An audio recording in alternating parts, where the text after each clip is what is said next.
Em 2017, o psicanalista Leopoldo Nozek, da Sociedade Brasileira de Psicanálise de São Paulo, levou até a presidente da IPA, Virginia Unger, a ideia de se criar um grupo de trabalho para dar voz e ouvidos às gerações mais jovens de psicanalistas e assim estimular a participação desses jovens em nossas instituições. O grupo de trabalho Think Tank sobre o futuro da psicanálise da IPA foi então indicado por Virginia Unger durante o Congresso de Buenos Aires da IPA. E assim o Think Tank foi constituído e começou a pensar em maneiras de ouvir jovens psicanalistas e acolher suas contribuições à psicanálise. Nozek teve então a ideia de psicanalistas mais velhos e mais experientes entrevistarem psicanalistas mais jovens sobre o que pensam, o que dizem a respeito da instituição psicanalítica, como veio o futuro da psicanálise. Esta divulgação tem o apoio da Federação Brasileira de Psicanálise, a FEBRAPS. Você poderá assistir outras entrevistas acessando o canal da FEBRAPS no YouTube.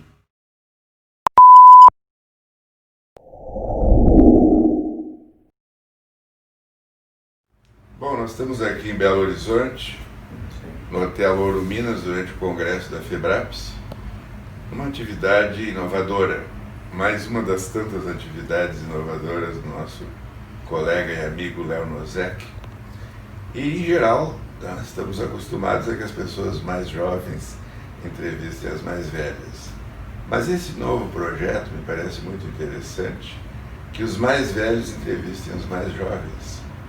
Porque a verdade é que daqui a uns 50, 100 anos, os mais velhos não estarão aqui. 100 não sei, mas vocês farão a psicanálise do futuro. Então, a minha primeira pergunta é a seguinte: como é ser psicanalista hoje? Eu imagino que na essência não seja tão diferente, mas na prática talvez o seja. Na essência ainda se trata muito de descoberta, ainda se trata muito de fazer com que uma pessoa possa ver aquilo que ela não via, mas as formas como se tenta fazer isso talvez tenham mudado um pouco. Talvez a gente disponha de outros espaços, de outros tempos. Eu acho que mudou muito no topo, por assim dizer, né? O enquadre, a própria mudança da frequência das sessões, se eu faço ou não em termos de formação, o que a gente faz formalmente como candidato não necessariamente significa a maioria do nosso trabalho no consultório. Eu acho que até que o dever subversivo é mais importante hoje, talvez, do que era. É possível, porque, por exemplo, quando eu era candidato, não havia associações de candidatos e um candidato levava alguns anos para abrir a boca numa reunião científica ou em qualquer reunião societária. Havia um silêncio no setor dos candidatos que era impressionante. Como eu era, na época, professor universitário, tinha uma atividade muito forte na Faculdade de Medicina, era um contraste, porque lá eu era um professor, falava. Na Sociedade Psicanalítica, no Instituto, eu era um futuro analista que ouvia. Tenho a impressão que hoje os candidatos estão mais articulados, participantes. Não sei se há uma sensação de que há mais espaço a ser ocupado, se as instituições acolhem melhor a participação. Eu acho que, sem dúvida, as instituições cederam um espaço que os candidatos assumiram de muito bom grado entre si, horizontalmente. Entre os candidatos existe um diálogo muito frutífero, como se os candidatos estivessem descobrindo o que significa essa identidade. Sobre essa questão do silêncio e do espaço, o único lugar na minha vida hoje, né, onde eu sou considerado muito jovem, é na instituição psicanalítica, onde me dizem, você é muito jovem, você é muito jovem. Em nenhum outro lugar da minha vida, meus pacientes certamente não vão achar que eu sou tão jovem, claro, por uma coisa até que vi você falar uma vez, né, que a clínica acompanha a idade. Então, meus pacientes sendo majoritariamente mais jovens do que eu, Então também é um pouco dessa experiência paradoxal, que de repente você se sinta na flor da idade da juventude, enquanto em outros lugares da sua vida não necessariamente as coisas estão assim, você já está em outros campos. Mas em relação aos candidatos, não há dúvida. Dentro da IPA, dentro da FEPAL, dentro da FEBRAPSE, os espaços que foram conquistados e estão sendo utilizados são muito diferentes. Isso eu sentia também, que eu já tinha 40 e tantos anos, 50 anos, mas ainda era do grupo médio para jovem. Então, nas instituições psicanalíticas, é preciso mais tempo para o ciclo vital se desenvolver. E isso talvez continue, né? Porque essa tua observação é muito interessante. Tu é um senhor já jovem, tem uma clínica psicanalítica, mas lá na instituição tu é um gurizão. Sim, porque eu aceito o fato de que eu entrei na formação jovem, né? E essas médias mudam muito ao redor do mundo. Eu entrei com 26 anos. Puxa.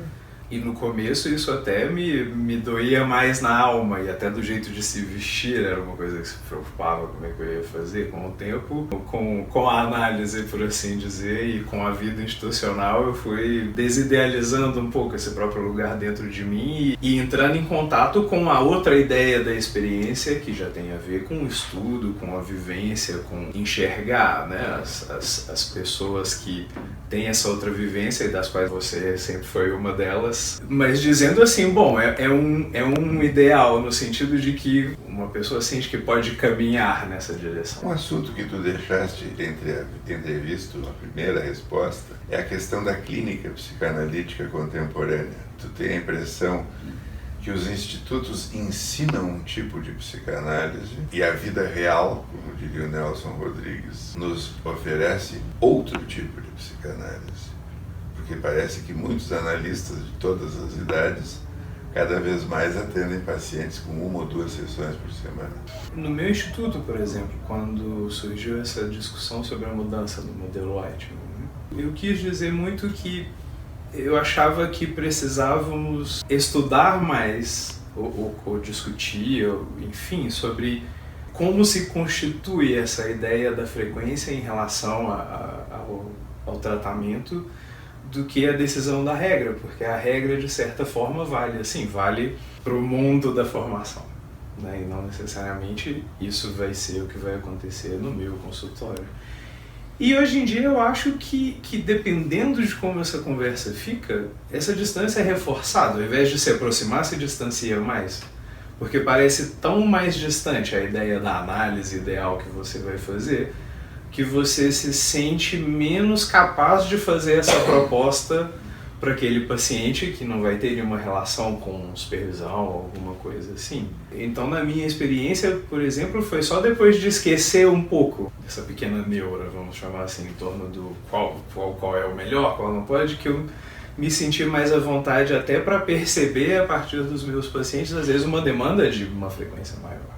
Em São Paulo, fizeram uma pesquisa informal muito interessante, há uns anos atrás, que descobriram que 95% dos candidatos não tinham nenhum caso de 4 vezes por semana, 75% não tinham nenhum caso de 3 vezes por semana. E a pergunta era essa, né? Será que a gente faz o que a gente ensina? Então eu acho que esse descompasso poderia ser trabalhado de alguma forma se a gente pudesse se dedicar a compreender melhor o que significa a ideia da frequência, não só como uma regra. Eu acho que esse é um ponto central, porque quando se aprovou os 3 modelos, há 10 anos atrás, houve um estudo muito minucioso dos tipos de formação e se chegou aos 3 modelos naquela ocasião, mas foi um estudo profundo da estrutura do modelo, da coerência interna. E eu acho que um dos problemas é simplificar. A frequência é um dos aspectos que não pode definir um modelo. Tem analistas que consideram que 2 vezes por semana pode ser uma análise.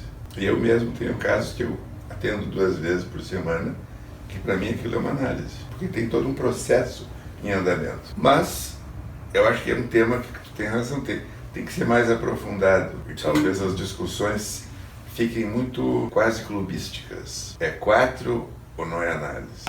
É 3 ou 5, sem deixar espaço para a relação que está havendo entre os dois e as mudanças que podem ocorrer. Não só clubísticas, mas eu penso como candidato também como uma ideia assim de que um analista que atende 4 vezes por semana é algo que você vai se tornar por meio de um mecanismo místico, né? Que uma ideia que vai chegar até você ou uma autorização externa que vai fazer com que isso comece a acontecer no seu consultório. Ao invés de ser algo que você pensa no como, no porquê, como isso se desenrola no trabalho e se conquista. E a ideia de ser presidente da Ipsos, como é que é a experiência? Um pouco estranha. Unheimlich. Sim. Mas bem como um Heimlich, também existe um algo de familiar que se encontra em qualquer lugar do mundo. Por meio da linguagem da psicanálise, existe um ponto em comum e se descobre que há muito mais parecido do que distante. Eu sinto uma Heimlichkeit, uma familiaridade com o que tu está falando, porque foi exatamente o que eu senti alguns anos atrás. Foi um prazer te entrevistar. Algo estranho também ser entrevistado. Surpreendente, desconhecido. Tem mais pontos de contato do que se podia imaginar. Fico feliz. Eu também. Ok, obrigado. Muito obrigado.